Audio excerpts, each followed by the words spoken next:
Dear viewers, আসসালামু আলাইকুম।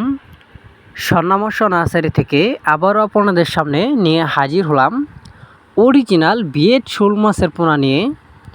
তো ভিউয়ার্স, আজকে আমরা আলোচনা করব এই অরিজিনাল বিয়েড শোল মাছের পোনা কীভাবে পুকুরে অথবা বায়োফ্লকে চাষ করে অল্প খরচে লাভবান হওয়া যায়। তো ভিউয়ার্স, আপনারা আমার এই ভিডিওটি কেটে কেটে না দেখে সম্পূর্ণ ভিডিওটি দেখুন, আর ভিডিওটি দেখার পরে অবশ্যই আপনারা জানতে পারবেন যে অরিজিনাল বিয়েড শোল মাছের পোনা কীভাবে পুকুরে চাষ করতে হয়।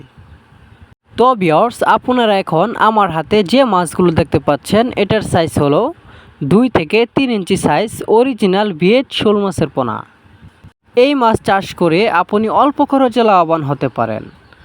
আমাদের এখান থেকে আরও উন্নত মানের ভালো কোয়ালিটির মাছের পোনা সংগ্রহ করতে পারেন, যেমন দেশি শিং মাছ, মাগুর মাছ, পাবদা মাছ, গুলশা মাছ, ট্যাংরা মাছ, আইর মাছ, চিতল মাছ, লাল রুই মাছ, ভিয়েতনামি শোল মাছ, মনোসেক্স তেলাপিয়া মাছ, লাল কার্পো মাছ, সিলভার ক্লাব মাছ ইত্যাদি। তো ভিউয়ার্স, আমরা এই মাছগুলো সারা বাংলাদেশে হোম ডেলিভারির মাধ্যমে সেল দিয়ে থাকি। তো ভিউয়ার্স, আপনারা চাইলে আমাদের স্বর্ণামর্ষ নার্সারি থেকে সরাসরি এসে নিয়ে যেতে পারেন অরিজিনাল বিয়েড শোল মাছের পোনা। তো ভিউয়ার্স, আপনারা হয়তো অনেকেই জানেন না যে পুকুর কীভাবে প্রস্তুতি করতে হয়। তো ভিউয়ার্স, অবশ্যই পুকুরটি ভালোভাবে প্রস্তুতি করে তারপরে অরিজিনাল বিয়েড শোল মাছের পোনা ছাড়েন, তাহলে দেখবেন অল্প খরচে লাভবান হতে পারেন। তো ভিউয়ার্স, আপনাদের যদি আমার এই ভিডিওটি ভালো লাগে তাহলে দেরি না করে এখনই আমাদের স্ক্রিনে দেওয়া নাম্বারে যোগাযোগ করে নিয়ে যান অরিজিনাল বিয়েড শোল মাছের পোনা।